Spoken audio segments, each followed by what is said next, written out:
प्यारे दोस्तों, आज हम आपको एक अच्छी कहानी सुनाएंगे जिसका नाम है भूत का राज। 12 साल का काशिफ बहुत शरीर लड़का था। शरारत पर वो अक्सर वालिदैन और दादी से डांट खाता। इसकी बहन अलीज़े इससे 1 साल बड़ी थी। काशिफ की फूफी दूसरे शहर से अपने बच्चों शान और फायजा के साथ उनके घर आई हुई थी।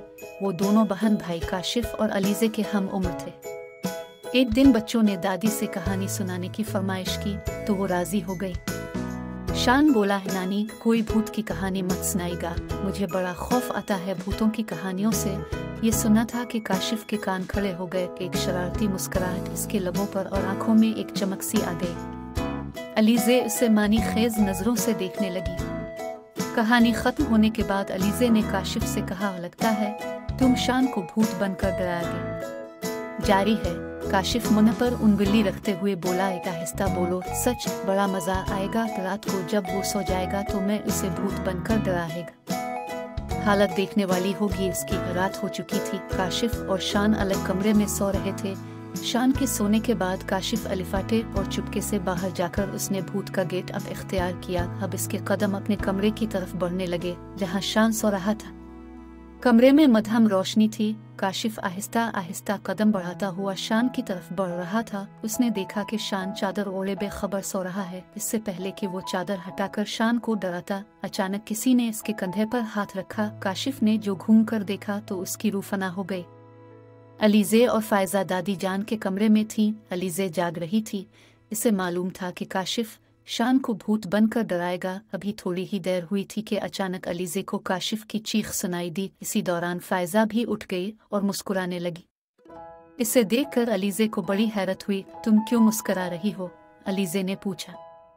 फायजा ने अलीज़े के कान में कुछ कहा जिसे सुनकर अलीज़े भी मुस्कुरा दी। काशिफ की चीख सुनकर दोनों हंस पड़ी। फिर अलिफाटे कर काशिफ के कमरे की तरफ चल दे।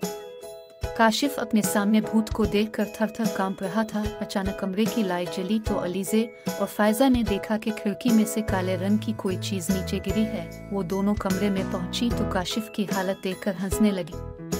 उन्हें हंसता देखकर काशिफ बोला, यहाँ मेरी जान पर बनी है और तुम हंस रही हो। फायजा करीब आई और बोली, अरे वो भूत नहीं था, शान था। क्या शान? वो हैरत से बोला। अलीज़े ने बताया, हाँ मुझे फायजा ने सब बता दिया है। दरअसल जब तुम शान को डराने का मंसूबा बना रहे थे तो इन दोनों ने सुन लिया था और सोचा इससे पहले तुम शान को भूत बनकर डरा अलिफाल्टा शान भूत बनकर तुम्हें डरा देगा। लेकिन शान तो सो रहा है। उसने हैरत से कहा, अरे नहीं, ये तो तकिए इस तरीके से रखे हुए हैं जैसे कोई सो रहा हो। ये देखो तकिए हैं। ये कहकर फायजा ने जैसे ही चादर हटाई वो चीख पड़ी। शान वहाँ गहरी नींद सो रहा था। चीख की आवाज सुनकर दादी जान भी नींद से बेदार हो चुकी थी। वो खुद से बोले, अरे ये बच्चे कहाँ हैं? चीख भी काशिफ के कमरे की तरफ से आई है। कुछ तो गड़बड़ है, जाकर देखती हूँ। ये कहकर उन्होंने अपनी तस्बीह अलिफाटे आई और काशिफ के कमरे की तरफ चल पड़ी। अगर शान सो रहा है तो फिर वो कौन था जो फौरन ही गायब हो गया था? अलीज़े ने खौफजदा होकर कहा। इसी दौरान शान भी आंखें मिलता हुआ खड़ा हो गया और पूछा, ये काशिफ भूत क्यों बना हुआ है? फायजा ने कहा, किस कदर बेखबर सोते हो भाई, इस कदर शोर में भी आंख नहीं खिली। शान ने कहा, अरे मुझे लगा कि ये शोर ख्वाब में हो रहा है।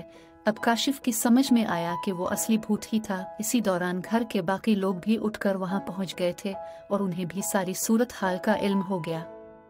काशिफ के अबू ने कहा, कहो बरखुरदार, अब कोई शरारत करोगे? असली भूत तुम्हें शरारतों की सजा देने आया था, लेकिन अलीज़े और फायजा के आने से वो गायब हो गया।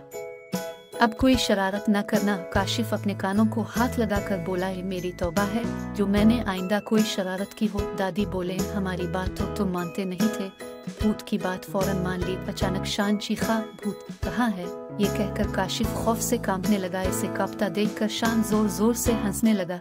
ये अब तक पता नहीं चल सका कि गायब होने वाला असली भूत था या कोई तीसरा किरदार था।